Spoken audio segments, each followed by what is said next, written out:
Officer Brent Maddock and his family have years of memories with Boss. They tell me he was great with kids, but he was also a criminal's worst nightmare. They spent today making sure Boss was surrounded by love up until his last breath. Officer Boss, you could get 5-10, 10-7 for the last time. 12-year-old Boss took his last breaths today, wrapped in an American flag, boldly showcasing a thin blue line. He was a police officer just like all of us.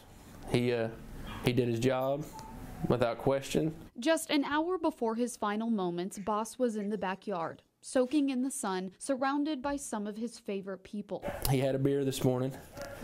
He ate his treats. Boss was a K-9 officer with Fort Gibson Police for a little over 7 years. Just depending on whatever I had in store for him that day, he would rise to the occasion every time. In his prime, Officer Maddock says Boss was tough and relentless, but his hip dysplasia eventually became too painful to continue working. He'd go to work today if he could. Even after he retired, he stayed in the family. My daughter grew up with him. Today, the law enforcement community came together to make one last memory with Boss, to take a moment and honor him for all he's given the Fort Gibson community.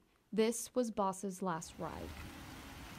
He was so weak, officers had to carry him into the vet on a blanket, staying by his side until he took his last breath. He earned it, then and back. On the scene, on the story in Fort Gibson, Sawyer Bussey, News 9.